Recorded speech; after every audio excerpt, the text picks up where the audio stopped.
Our natural resources make us one of the strongest economies in the world. We have the woman that said that on this episode of The Crude Truth. In 1901, at Spindletop Hill near Beaumont, the future of Texas changed dramatically as, like a fountain of fortune, thousands of barrels of oil burst from the earth towards the sky. Soon, Detroit would be cranking out Model Ts by the millions, and America was on the move, thanks to the black gold being produced in Texas. Now, more than a century later, the vehicles are different, but nothing else has truly changed.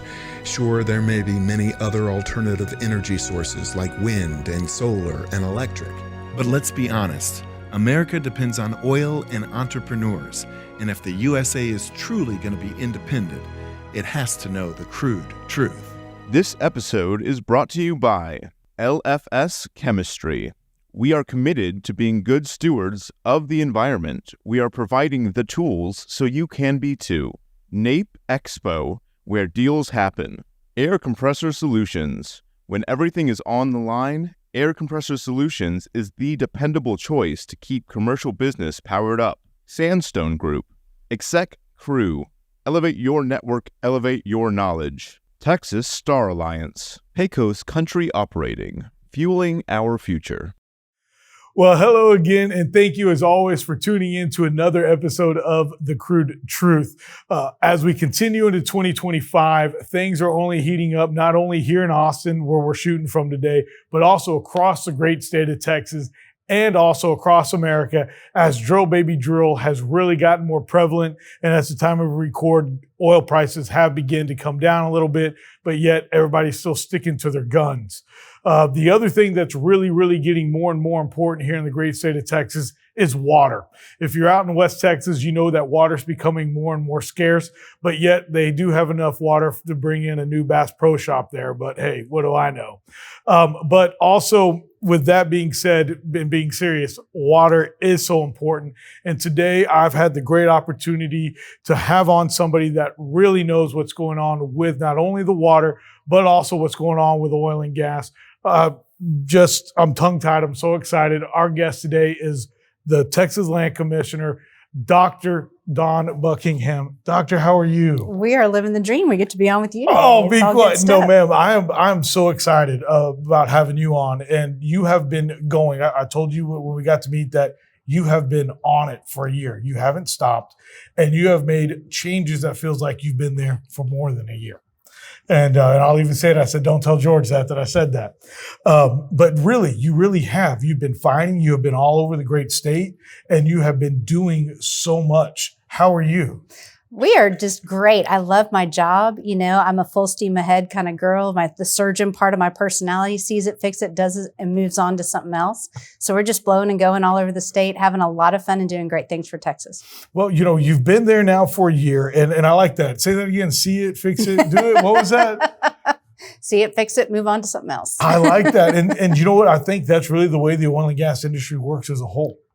And that it's like, hey, we see a problem, we got to fix a problem. I was talking to a friend last night on the phone, and she was talking to me, and I go, you know, I think she just wanted to vent, but the guy in me was like, okay, I got to fix this, right? And so that's what the oil and gas is all about. It's about fixing these problems, move on to the next thing, and go from there. For everybody out there that doesn't know what the Land Commission is or what they do, can you just share with us what that is about? I love doing that because no one knows what we do.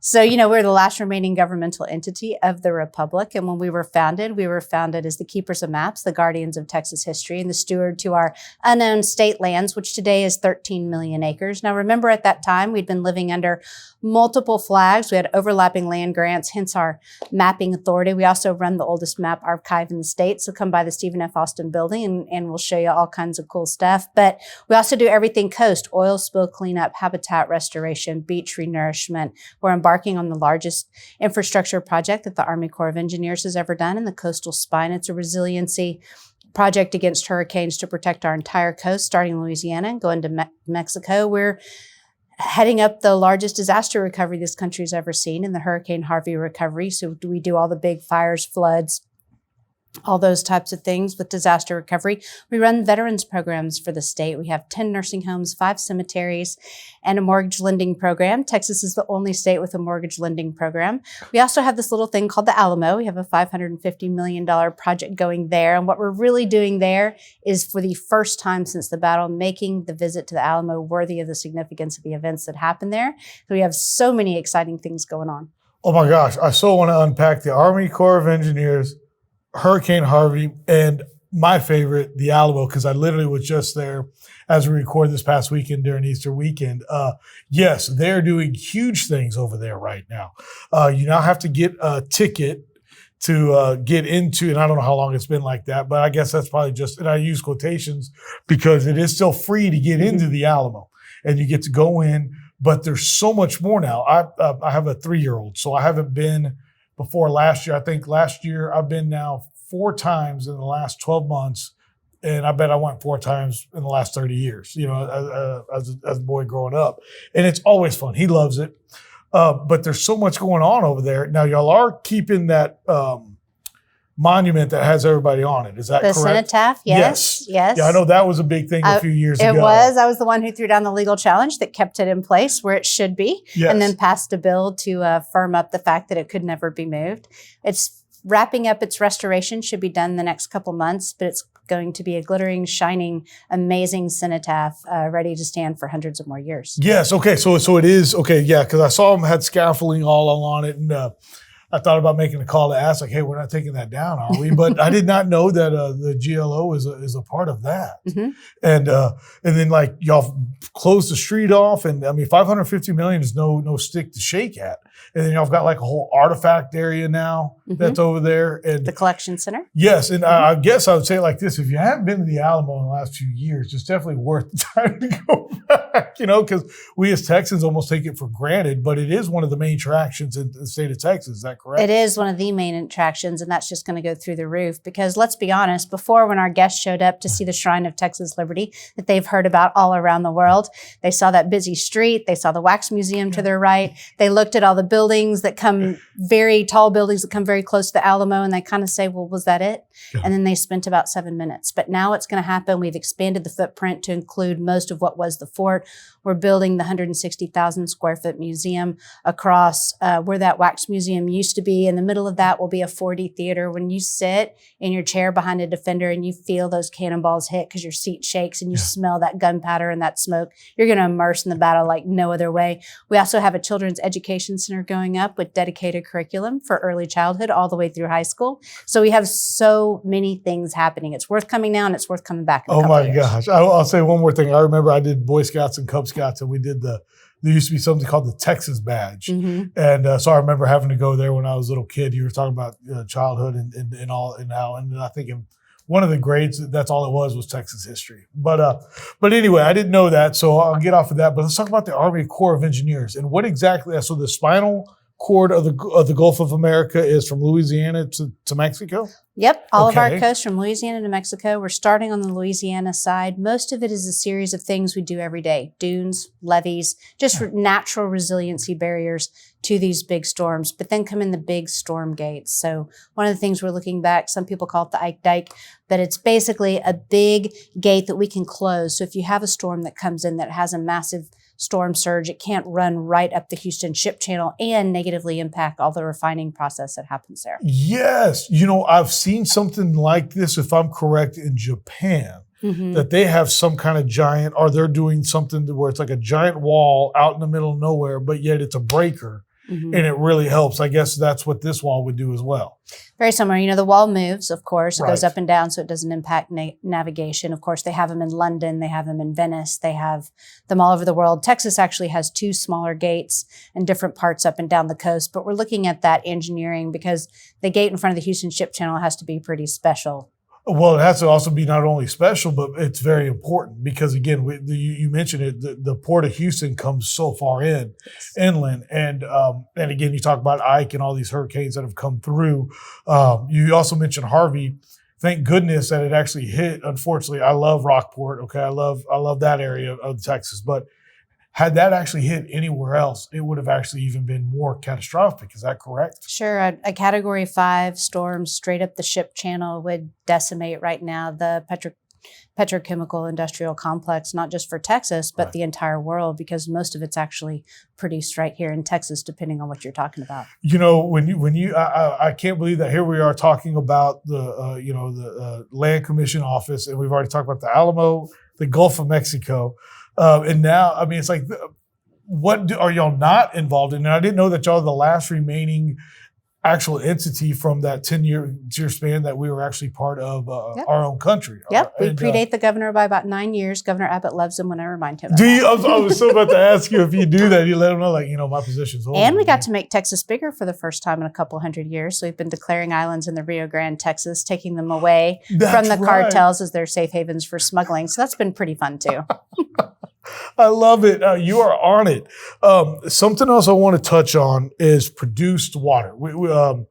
In my teaser, we talked about natural resources. You guys are in charge of all the royalties or the minerals underneath the ground for the great state of Texas, for any that we have, like for the university division and things. Is that correct? I chair the board for lease for the permanent university minerals. And then, of course, the minerals under my office are different. They're for the K through 12 education, not higher education. Right. Subtle difference. There is a subtle difference there. And so with those K through 12, it's, what is exactly that you guys are doing? Like, what do y'all do with all that? Well, we're tasked with generating revenue from the state lands of Texas to support the Permanent School Fund, which today I believe is a $58 billion fund. It's the largest sovereign wealth fund for education in the country. Right. And that was built off of our state lands. And that's back to the brilliance of our founding fathers that say, hey, let's keep our unowned land.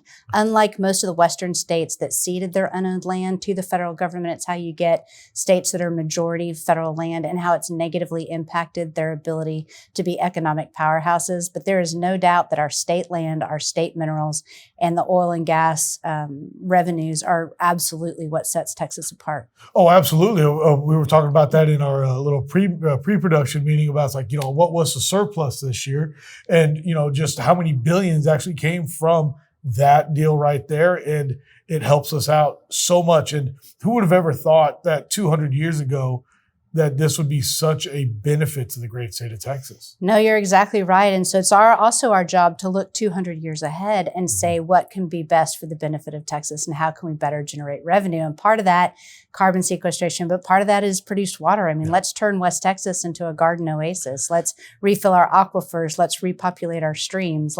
There's so many options with the millions of barrels a day of water that's produced with oil and gas. Well, let's talk about West Texas and what's going on out there. First of all, I was joking, but not really joking in the opening when I said they've got a giant Bass Pro Shop coming in. And, the ones up here are up in North Texas, they got these giant little aquariums, they got water they got to have. And yet they're starting to have, not yet, but water will become scarce in West Texas if something's not done. Is that correct? I think we can all agree water is scarce in West Texas. Okay. Water that you can use. Yes. And the way that our population is outpacing our water production or usable water production is scary. When you look decades into the future, it doesn't take very long for us to get upside down on that. So bringing solutions with produced water, getting it to agricultural levels for the same prices, injection, maybe even mining some of the lithium or who knows what else is in that water besides just the hydrocarbon in your regular salts. Their possibilities are endless. Well, when you talk about possibilities, is there a way that we can actually focus on it that it's like, okay, it's almost going to have to be a joint effort. It's not going to be it's not going to be public. It's almost going to be private, public, and government to come in and do this. Would that be a fair way to say, to actually get the problem solved? It is, and that's exactly what the Produced Water Consortium is, of which we are a proud part of that. So we have, academic institutions, we have private industry, we have the state of Texas, all coming together. I think we're pretty close, actually. So we're doing test crops out on state land here pretty quick with EOG. We're really bringing solutions. I've heard estimates, they think it'll be 10 years. I think it'll be faster than that. I think it'll be a few years and we'll see a revolution in how we deal with produced water. And something you mentioned earlier, the monetization of that becoming a viable product to sell, for example, will also be a game changer in the water laws in the state. I mean, could you imagine if we actually did something? My first initial reaction this morning when I was thinking about a few things was commodity. Okay, oil is a commodity, natural gas is a commodity. I'm trying to wrap my head around making water a commodity. As an individual, I'm like, no, man, the water's free. As a capitalist, I'm like, if I own my minerals, now I'm like, should I start charging these people for the water that's coming up out of the ground? But I don't know if I should. I don't know if I should take that out or not. But I mean, I'm beginning to think about this because if we produce this water, and for those out there that don't know, what produced oil water is basically when you drill an oil well and the water comes up out of the ground, that is what's called produced water, and it comes with the oil. However, we do separate the oil and water, and that's how we sell our oil, is we send the oil downstream to the refineries. So I'm on the upstream side, then the midstream sends it to the refineries. And so that's what we're doing. We're separating this produced water from the oil, for those out there that don't know that. But, we only have three options. We can put it back in the ground, we can treat it, or we can recycle it. Mm-hmm. And those are the only three things that we can do. So getting back to the monetization of it, if there's actually something there, I think that's a big game changer. And I wonder if that would even bring up the price of oil. You never know. I do think there'll be a time where water is a more valuable resource than even gas or oil as things get really tight. So looking into that future, it's going to be crazy. Australia's already done a lot on the monetization of water. The real fights will begin because right now, the oil and gas is the mineral owners and the water is the surface owners, which, as you know, can be two different people. Yes. And then when the water comes up and it's dirty, then it's the producer's problem. But then all of a sudden when it's clean and worth something, that landowner's probably going to want a piece of that. And so those fights are going to get pretty heavy, I think. Yes. No. And that was something I want to ask because it's real interesting how the water that comes out of the ground is the landowners, and yet everything else that comes out of the ground is the mineral owners. You talk about this test deal that's going on with crops with EOG. So basically they are taking this water, treating it, and then using it for agriculture, like to water the crops. Is that correct? Yes, that's exactly right. We've been test growing some crops in a greenhouse. And so we were ready to extrapolate that out over a bigger piece of property. And there was some resistance to that property, people not wanting it on their property. But I said, we're happy to be part of that solution. Come grow your test crops on ours. Yeah. Now, with that being said, it's like these are actually, I guess, consumable crops. Are these like the cotton crops that y'all are testing on? I think mostly what we're testing right now is alfalfa, so browse for cattle. Okay. And then, as we get farther and farther down with the right requirements, we can be able to start putting it in rivers. When it meets all those requirements, then you look at our water needs and how Mexico doesn't give us the water it's supposed to give us. So there are a small number of tributaries where Texas keeps all of the water that goes into those tributaries. So when we start really putting it there, it'll be a game changer for Texas and for agriculture, and even places as far as the valley where we see farms closing because of lack of water, all these problems. We hope to revive that area and bring it back. With that being said, do you think there's a possibility of us being able to take this water and maybe put it back into things like the Pecos River or Big Lake out in West Texas? Do you think those are things that are possible? I think so. I hope one day we're recharging the Ogallala Aquifer with it, intra-aquifer storage and retrieval. At some point, we're going to realize that the surface isn't necessarily the best place to store all of our water because we get so much evaporation during the summer and everything else. So tucking it underground in a safe way is probably going to be the practice of choice in a few years. And, when you use the Ogallala Aquifer, then even though it may be produced and it may be treated, but then it still has to go through the good old fashioned natural way of osmosis, I would assume, to then come back out. I mean, is that kind of some of the thinking in that? Well, I was lucky when I was in the Senate. I had been dared to Temple to Abilene, but Kerr County actually does a lot of intra-aquifer storage and retrieval, so I got to kind of see it there. There's several ways to do it. Sometimes it's a direct recharge. Sometimes it's a filtered recharge like you're talking about. But if you get the water to the certain specifications, then it opens up your options. Man, you came out with a statement just, I think, about a week or two ago that was like, you are really trying to do whatever you can do to help get this problem fixed in the best way and really like the most efficient and practical way, but as soon as possible. Is that a great way to kind of summarize that statement? Yeah, I mean, what I say every day is the General Land Office touches your life in so many ways you didn't even know that we existed. And so what we do is we just exist to serve the people we're supposed to serve. And we unapologetically, we have our rails. We see a problem that needs fixing. We go full steam ahead at it till we get it fixed. And then we go fix something else. Oh my gosh, you are on it. And speaking of helping the people out, you've also been fighting, again, you've been there for a year. So that means you were also there during the end of the Biden administration. Trying to be. The subpoenas have slowed down from the federal agencies since Trump took office. I was very clear on the weaponization of government under the Biden administration because we were standing up and unapologetically defending oil and gas. So we're the plaintiff in all the endangered species lawsuits. We had special leases that got around what they were trying to do with whether it's the dune sage-breasted lizard, the prairie chicken, or you pick it, the water mussels. We were, and I love Ken Paxton. He gets the credit for filing the lawsuit, but you need a plaintiff with standing. And so we can stand there and swing a big stick that your average mineral owner can't swing. So we stand and we swing a big stick every way we can. Yeah. So you've been doing so much on the overreach. I mean, it has just been ridiculous. I mean, I love the way you grinned there, almost like, what else you got? Bring it on. and that's the way you are. Like, if I may, I always talk to everybody and say, hey, here's what I'd like to ask you. And all my guests, they know that. And you're just like, okay, all right. What do you want to talk about? That's how we roll. Yes, ma'am. I mean, that is exactly how you roll. So you've definitely brought an attitude, a positive one, to the General Land Office. Working with President Trump, obviously there's day and night differences, right? You said it yourself, the subpoenas have almost stopped.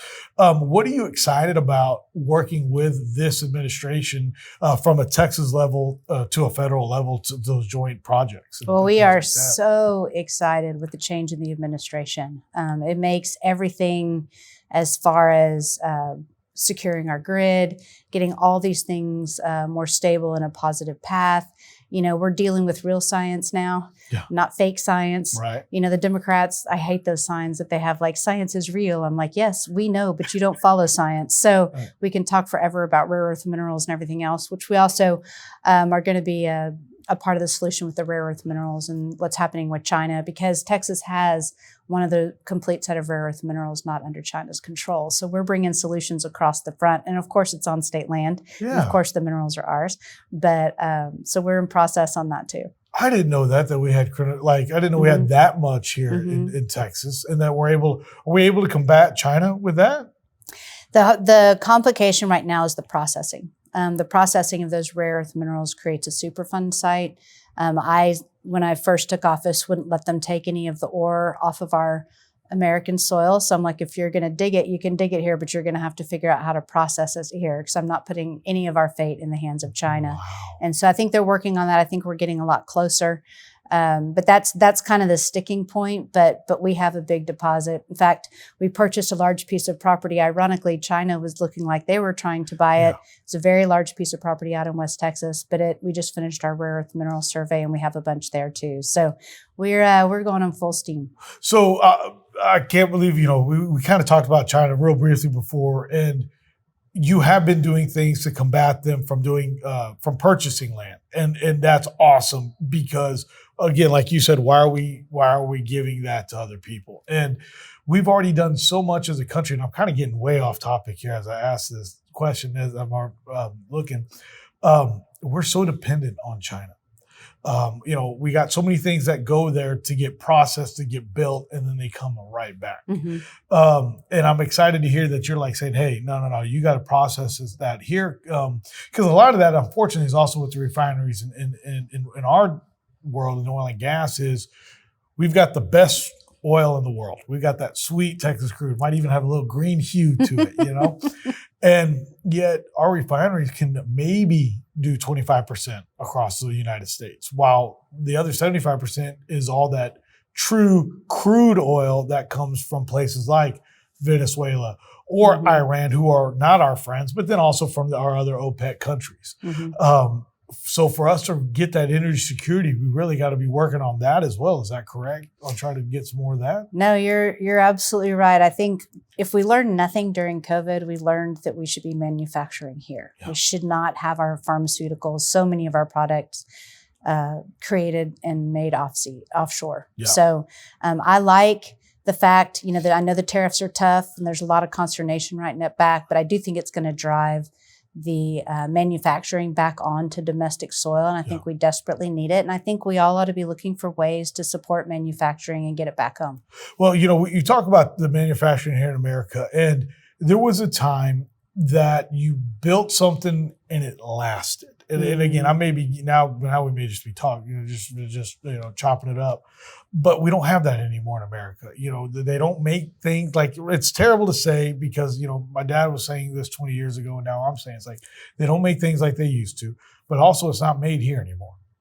And it's like, what can we do to make things last for quality reasons, but also for pride reasons? Craftsman tools are still, they say they're all made in American, so I don't do the research, so I'm just going to say that they are. And if it breaks, they give you another one for free. That's awesome, right? That shows that it's showing pride in the quality of their work. And that, I think, not only represents every American, but every Texan, that we take pride in our work and we want it to be quality. So to actually get those manufacturing jobs back here, I think really resets the playing field. And I had on a Dr. Ed Ireland a couple of weeks ago, and he said it himself. He goes, the United States economy is still the number one economy in the world, and even China still depends on our economy to do anything they're doing. And yet they are our biggest trade adversary. And like it or not, you mentioned the tariffs, we're in a trade war with them right now. It is what it is, and it had to happen at some point. And I feel like President Trump has just ripped the Band-Aid off. I don't know.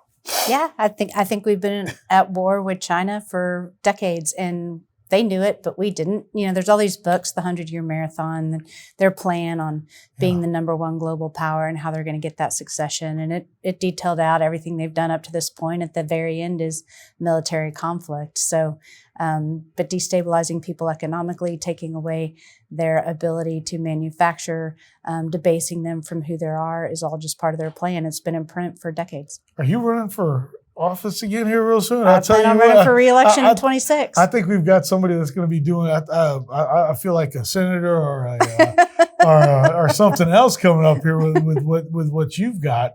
You talk about 200-year plan for Texas. I almost want to know what the plan is, but that's for another day. What is something that's exciting for you? We're in the state legislation session right now. You're keeping a keen eye on everything. What's something that's exciting that you're hoping gets through that's only going to help out and benefit Texans more? They've got so many things going on at the legislature. We're just excited about the leadership in Texas. We're excited about the business-friendly environment. I'm a small government girl. It's my general opinion. Government doesn't do much well, so it should probably get back to its basic precepts and let the free market do everything else. And I'm hoping that the policies passed this session drive Texas that way. Golly. I mean, I'm excited. I know they've got several things on the methane, carbon credits that are all coming up. Yeah, we're leading the world in carbon sequestration, actually. Yes. And have 1.2 million acres that we have done a pore space lease. We're looking into soil carbon. We're doing all kinds of stuff, but we're setting the pace around the world for that as well. Yes, ma'am. And you say setting the pace. I've said that on this show before, and I'll say it again. We lead. Texas leads. Yes. America follows, and the world follows. Yes. I've had on a couple of the railroad commissioners, and it's like other countries come here to see what Texas is doing. Not New Mexico, not New York State, not California State. They come to Texas to see what are y'all doing and how are y'all doing it right so that we can take this back and implement it. There's a reason it's the Lone Star on our flag. We're leading not just the country, but the entire world. The single Texas. Yes, ma'am. I want to ask you this. As we wrap up, what is something else that you want everyone out there to know that's going on and why, Dr. Commissioner Don Buckingham is the right person to move forward for the next 30 years in the GLO. I love my job. I think what I want all of Texas to know is that I love every square inch of Texas. This office is the tip of the spear, not just defending our history, oil and gas, and our border, but so many other things. I am morally driven, and we're going to get the job done. God bless Texas. I love it. Well, Doctor, I cannot thank you enough for the time today. You are just, again, on it, and you're truly just changing everything up in a positive way, and really not even changing it. You're just sticking up for what's already been written and what's already been said. Again, you were the spear, not just the tip, during the Biden administration, fighting for the oil and gas families out there, because that's what it is, and also for the great state of Texas, because I think the Democrats know that if they can take Texas, then they've got everything else gravy. For decades. And you are fighting that great fight for us. So I cannot thank you enough. Which also includes reaching across the aisle and educating everybody about what our core Texas values are, and how sometimes that National Democrat Party runs against that significantly. They do. And, one time Ted Cruz said it right, that if they could flip a switch to kill the oil and gas industry, some of them would. And they'd pop up champagne bottle. And then he goes to say, it's really only because they don't know and they're not educated. And he goes, that's the scariest thing to me. When the power bills go through the roof and people can't afford to air condition and heat their homes or buy groceries or anything else because they flipped that switch for oil and gas, then that becomes a real problem for the Democrats. Yes, ma'am. And then, we also talk about electricity. We're not hearing any issues with ERCOT this year or last year. It's amazing. And it's a good thing. That's a very good thing when there's no issues, because we are providing the land, because you talked about the grid and the infrastructure. And God knows we do need to update it, but we also got to add more to it. And hopefully there'll be more natural gas added when we actually do that infrastructure. We definitely need dispatchable energy. Yes, ma'am. Oh my gosh, we could go on forever. Doctor, I cannot thank you enough. I definitely want to have you come back on, and we can talk about anything you want to talk about. That'll be fun. That's what I'm saying. It would be. Be careful, you don't know what you're getting into there. But again, you've got your great platform right now. Again, the overreach and produced water is heavy on that platform, and you have really stuck to your guns on that.